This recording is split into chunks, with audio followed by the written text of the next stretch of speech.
Lucas, capítulo de número 5, eu vou ler o verso 12 até o verso de número 16 e nós vamos aprender a mensagem contida dentro deste texto que está principalmente ligada aqui ao poder do Senhor Jesus.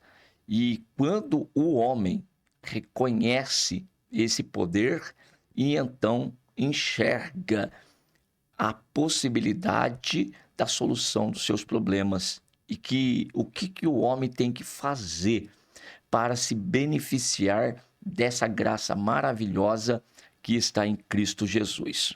Vamos à leitura.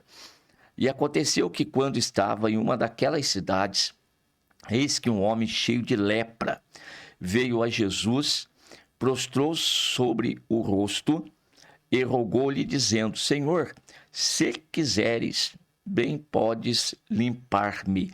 E ele, estendendo a mão, tocou-lhe, dizendo: Eu quero ser limpo. E logo a lepra desapareceu dele. E ordenou-lhe que ninguém o dissesse. Mas disse-lhe: Vai, mostra-te ao sacerdote e oferece pela tua purificação o que Moisés determinou para que lhe sirva de testemunho. Porém, a sua fama se propagava ainda mais e ajuntava-se muita gente para o ouvir e para ser por ele curado das suas enfermidades. Porém, ele retirava-se para os desertos e ali orava. A primeira observação, evidentemente, está na vida deste homem, que o texto diz ser um homem cheio de lepra.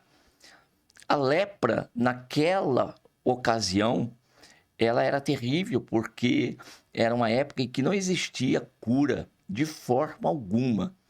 E aquele que era acometido desta enfermidade, ele era totalmente isolado da família, da sociedade, porque a lepra, ela é contagiosa, e então, para que outras pessoas também não fossem contaminadas, este cidadão aí, ele teria que ser isolado, com poucas possibilidades depois de retornar ao convívio familiar e ao convívio da sociedade dentro da sua normalidade, posto que, como eu disse, não existia a cura para aquela enfermidade. Esse homem aqui, e além disso, a lepra, ela ainda tem também um sentido figurado dentro das Sagradas Escrituras, uma tipologia que é a respeito do pecado. Ela também tem essa representação. Como que a lepra, ela vai destruindo o corpo físico do homem, e o homem ele vai morrendo aos pouquinhos, né? A carne vai tudo apodrecendo. Também aí então se pega por analogia a questão do pecado no corpo do homem, principal aí na vida espiritual do homem, que vai também corroendo da mesma forma e da mesma maneira. Esse homem aqui, ele se depara com Jesus, e então ele enxerga em Jesus a possibilidade da solução desse seu grande problema. E uma pessoa que está nessa situação, ele não tem muito o que perder, não é verdade? E ele vai se aproximar, então, de Jesus e daqueles que com ele estavam, e ele vai fazer o pedido. Vejam, todo pedido, ele tem duas possibilidades de resposta. Você faz o pedido, você pode receber o sim, ou você pode receber um não. Agora, qual que é o mais certo? E, na realidade, nós até já temos conosco essa resposta. É o não. Se você receber de um pedido e a resposta for não, não fique indignado, não fique aborrecido, porque isso aí você já tem, já é a primeira situação em que você se encontra. Agora, quando você vai fazer o pedido, é lógico que você quer a outra resposta. Você quer o sim. Você quer ter a resposta que está no seu coração. Agora, para que se confirme um ou a outra, você tem que tomar uma atitude. você tem que se movimentar, você tem que agir, você tem que experimentar.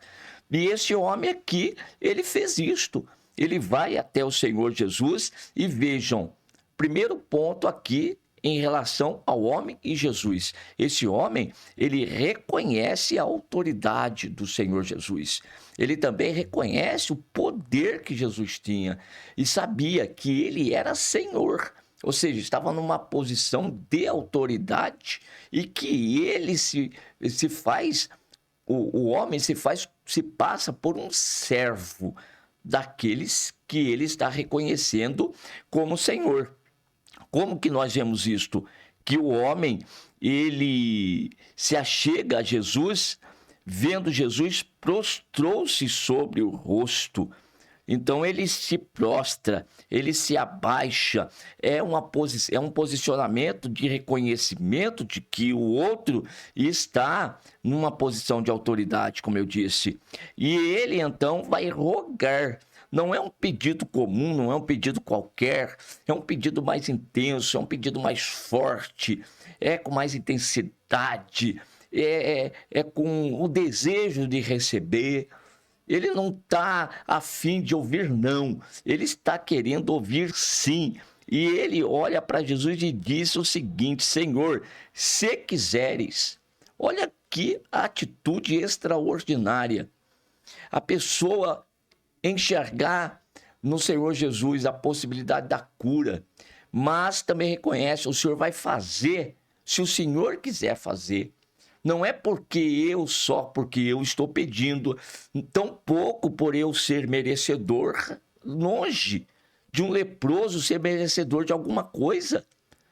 Quem está nessa condição de lepra, ele sabe muito bem que a única coisa que lhe cabe é viver de forma isolada, de forma marginalizada, e ele vai morrer. A sentença dele de lepra, por causa da lepra, a única certeza que ele tinha é que ele iria morrer aos poucos. Com o passar do tempo, ele iria realmente morrer.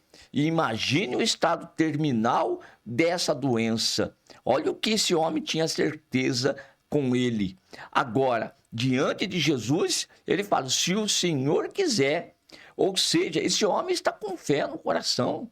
Esse homem aqui, ele tem certeza absoluta dentro dele que Jesus tem poder para fazer. Mas para que esse poder seja liberado para beneficiar outrem, o Senhor Jesus precisa querer fazer. E se o Senhor quiser fazer, não interessa o que está do outro lado lá. Se é uma gripe, se é uma lepra, se é uma Covid, se é uma HN1, sei lá, o que mais tipo de doença que seja, não importa. Quando o Senhor Jesus, ele realmente quiser fazer, ele quiser operar, então o milagre vai acontecer. Esse homem tinha certeza disso. Mas tem outro ponto muito interessante aqui, que embora Jesus ele seja detentor de todo esse poder, ele precisa ser provocado. Há situações que Jesus, ele vai até o doente, ele vai até o enfermo, ele vai até a pessoa, porque ele agora querendo curar, e ele próprio vai lá para realizar a obra. De modo que aquele outro nem esperando está, como um paralítico do tanque de Betesda. Enfim, e em tantas outras situações, o cego, que até os discípulos perguntaram para Jesus quem é que foi que pecou. Foram seus pais ou ele próprio para nascesse nessa condição? Mas Jesus olha e diz, não, nem os pais nem ele. Ele está nessa condição para que se manifeste nele o poder de Deus. E Jesus vai até ele. E ali vai cuspir no chão, vai fazer um lodo, vai untar, vai mandar ele lavar e ele vai voltar vendo. Aquela oportunidade também, Jesus foi até lá. Mas em muitas outras situações, Jesus ele foi provocado. E este homem aqui é um exemplo disso que eu estou falando para você. Jesus estava passando por ali e Jesus foi provocado nesse momento. E o que é que provoca Jesus? O provocar que eu falo é fazer com que algo saia de Jesus, ou que Jesus faça algo, haja em favor de um pedido. Então ele foi provocado. E esse homem aqui, então, ele provoca isso, ele chega para Jesus. Primeiro, ele vai se prostrar. Segundo, ele vai rogar ao Senhor Jesus. Terceiro, nessa sua súplica, ele vai dizer: só vai acontecer para mim se o Senhor quiser. Agora, se o Senhor quiser fazer, isso aqui que eu tenho no corpo não significa nada. Ou seja, está dizendo de uma forma indireta, o Senhor tem todo o poder. O Senhor tem controle sobre qualquer tipo de enfermidade.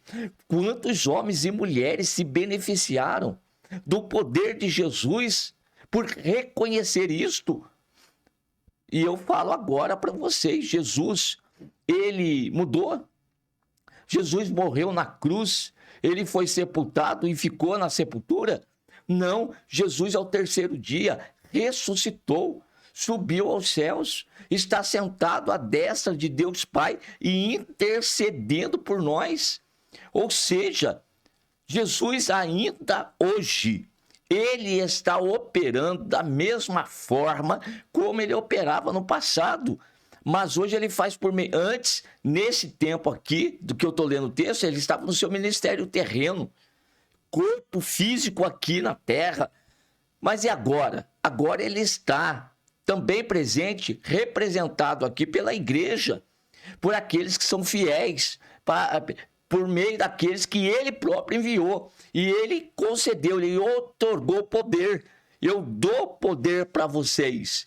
Eu concedo para vocês a autoridade, como está escrito aqui em Marcos, capítulo de número 16, e o verso de número 15. Ide por todo mundo, pregai o evangelho a toda criatura. Quem crer e for batizado será salvo, mas quem não crer será condenado. E estes sinais, eles seguirão aos que crerem. Em meu nome expulsarão demônios, falarão novas línguas, pegarão nas serpentes, e se beberem alguma coisa mortífera, não lhes fará dano algum, e imporão as mãos sobre os enfermos e os curarão. Ou seja, agora, aqui em Marcos, são os discípulos que vai constituir a igreja. Então, a igreja do Senhor Jesus está atuante na face dessa terra. Jesus continua operando, de modo que eu quero falar para você nessa oportunidade, nem tudo para você está perdido, está acabado, está destruído, ou não existe a solução. Como você pode ver aqui nesse texto, esse leproso, para ele, a sua situação era de condenação. E qual era a morte? A morrer aos poucos naquela situação. Todavia, ele enxerga em Cristo e crê que Jesus Cristo tinha poder para a solução do seu problema. E toma a iniciativa e vai até Jesus, se prostra e vai suplicar. Ora, se você estiver numa situação terrível, você não faria qualquer coisa para que seja livre desse teu tipo de problema? Você não quer a solução do problema? Pois eu te digo, então, na igreja, o Senhor Jesus continua operando. Aqui, através de uma oração, Jesus continua operando. Nós oramos e você crendo, você pode receber a cura, a libertação, a transformação, a renovação, aquilo que você precisa receber. Jesus tem resposta. Jesus tem resposta. E na maior parte das vezes, como eu disse, ele está precisando ser provocado. E quem é que vai provocar? É quem precisa. É o necessitado. Você precisa ir até onde Jesus está agindo e operando. Esse homem aqui, como eu disse, ele não tinha nada para perder. E ele vai até Jesus, se prostra, ele reconhece que Jesus, ele tinha poder para curar. Ninguém podia curar, mas ele enxerga em Jesus de alguma forma que Jesus talvez já tinha ouvido, que Jesus já operara outros milagres anteriormente aí, ele tinha conhecimento. E ele fala, se Jesus fez por outro, vai fazer por mim também? Então, ele diz, se o Senhor quer, se o Senhor quiser, o Senhor vai fazer. O Senhor tem poder para fazer. Isso aqui não significa nada para o Senhor. E o Senhor olha para ele e olha a resposta maravilhosa que Jesus simplesmente diz para ele. Jesus, estendendo a mão, tocou-lhe dizendo, quero ser limpo. Jesus estendeu as mãos. Qual era a pessoa naquela ocasião que chegaria perto de um leproso? Era uma cultura deles da época que quando chegasse o leproso, eles gritavam. Eles começavam a gritar lepra, lepra, lepra, para que as pessoas se afastassem, a fim de proteger a sociedade. Tá? Então, não estou aqui criticando a cultura da época, de forma alguma.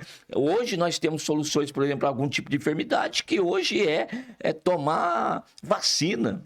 Toma vacina lá, e ali é uma forma de proteção. Agora, naquela ocasião, uma forma de proteção da sociedade, dos demais que estavam limpos, e para que não houvesse um contágio aí grande, então eles gritavam dessa forma, e a pessoa, infelizmente, era isolada, e ele não tinha outra solução. Eles não tinham o que fazer, porque se ficasse perto, ia ser contagiado mesmo. Era um contágio muito forte da lepra na ocasião. E então, aqui, para surpresa desse homem, que embora estava pedindo, ele cria que Jesus podia fazer, e Jesus faz muito mais do que ele esperava. Jesus vai estender as mãos para ele. Imagine isso. Qual é o homem naquela ocasião? Qual era o religioso que iria tocar no leproso? Que iria estender as mãos para tocar no leproso? Jamais fariam isso, porque até pela lei deles na época, todos aqueles que tocassem o leproso, eles se tornavam um imundo. Porque o leproso era considerado como imundo, e essa imundície passava para aqueles que nele tocava. Mas para Jesus não passa a enfermidade, para Jesus não passa aquela imundície. Ao contrário, a santidade de Jesus passa para o impuro, a saúde de Jesus passa para aquele doente. Jesus, ao tocar nele, diz, eu quero ser limpo. E no que Jesus toca naquele leproso, a lepra desapareceu. A lepra não desaparece aos poucos, a lepra desaparece instantaneamente. Jesus, ele operou dessa forma na vida desse homem. Um homem que não sei quanto tempo ele estava nessa situação, mas, por certo, já estava em que situação? Olha o posicionamento emocional desse homem, olha a situação emocional dele, olha o sofrimento físico dele. Que miséria, que desgraça que esse homem se encontra. Mas agora, no exato momento que Jesus toca, a enfermidade é curada. E agora a vida desse homem, a partir desse momento, é outra. E assim eu quero dizer para você, todo homem que tem um encontro com Jesus, a sua vida nunca mais será a mesma. Ao encontrar-se com Jesus, ao conversar com Jesus, ao experimentar do amor de Jesus, ao experimentar da graça maravilhosa de Jesus, a tua vida nunca mais será a mesma. Porque onde Jesus chega e a outra parte ainda resolve experimentar desse amor, dessa graça, Jesus chega para mudar, Jesus chega para transformar, Jesus chega para renovar, para mudar. A vida desse homem a partir desse momento é outra. Imagina esse homem agora chegando em casa. Talvez ao chegar em casa todos iriam ficar assustados. Aí está vindo o leproso, como é que chegou até aqui? Mas aí vai chegar mais perto e vai ver, não tem mais lepra, está purificado, está limpo. E Jesus ainda fala para ele, vai lá até os sacerdotes e cumpra com a lei. vai lá. Ele foi para receber o atestado, viu? É como que se hoje fosse ao médico com um exame o diagnóstico da doença e fosse voltar ao médico para ter um novo exame e a assinatura do médico dizendo agora está curado. É assim. E aquele homem andaria com o atestado dele, do sacerdote, está purificado, está limpo. E as pessoas que antes conheciam o leproso, agora estão conhecendo um homem novo, uma nova criatura, porque Jesus tocou nele. Porque Jesus entrou na história dele. Porque Jesus chegou para salvá-lo. Assim Jesus continua fazendo. Você que está ouvindo essa mensagem, qual que é o teu problema? Há alguma coisa demasiadamente difícil para Deus? Há alguma coisa impossível para Deus? Não, não há. Tudo o Senhor tem poder para fazer. Então, se você está me acompanhando neste momento, nessa mensagem, e você passa por uma situação que para você não tem mais jeito, saiba de uma coisa, nem tudo está acabado e nem tudo está perdido. Jesus vive. Jesus não ficou preso naquela cruz, tampouco naquela sepultura. Jesus ressuscitou. Jesus está vivo. Jesus está vivo e está atento ao clamor, ao pedido, à súplica daquele que se aproxima dele. No ministério terreno, teria que sair procurando onde Jesus estava. Hoje não. Você pode fazer uma oração agora. Após ouvir esta mensagem, seja aqui ao vivo no programa Jesus é Salvação, ou seja pelo YouTube ou qualquer outra forma que você chegou a essa mensagem, você nesse exato momento, você pode orar ao Senhor Deus, ore a Deus em o nome do Senhor Jesus Cristo, e segundo essa palavra que foi pregada, que gerou fé no teu coração, pode falar com ele, converse com ele. Se você estiver na madrugada, se você estiver no quarto escuro, não interessa onde você esteja, qual seja a condição em que você se encontra, fale com Deus. Fale com ele em nome do Senhor Jesus, pois Jesus, ele veio para morrer por nós na cruz do Calvário, e a sua morte pagou o preço do nosso resgate. A sua morte também, ao derramar o seu sangue, nos purifica de todos os nossos pecados e abriu o caminho de acesso a Deus. Você pode se achegar ao Senhor nesta oportunidade e fazer uma oração com sinceridade, com verdade, reconhecendo o teu estado e reconhecendo que Ele é Senhor e se prostrando diante dEle, na tua humilhação, o Senhor vai atender ao teu pedido e tu podes nesse exato momento ser curado, ser liberto do vício, de um vício que você está destruindo com você, acabando com você, com a tua família, acabando com a tua vida profissional. Você está sofrendo demasiadamente por causa disso. Jesus também pode te libertar dessa desgraça, desse vício. Jesus tem poder para fazer tal coisa. Creia nisso. Faça apenas uma oração. Faça apenas uma oração. E você vai experimentar dessa graça, assim como esse homem também experimentou. Que essa palavra alcance o teu coração e provoque a fé em você e que você venha se levantar e agir. Você pode sair dessa situação, porque Jesus tem poder para te tirar dela. Amém.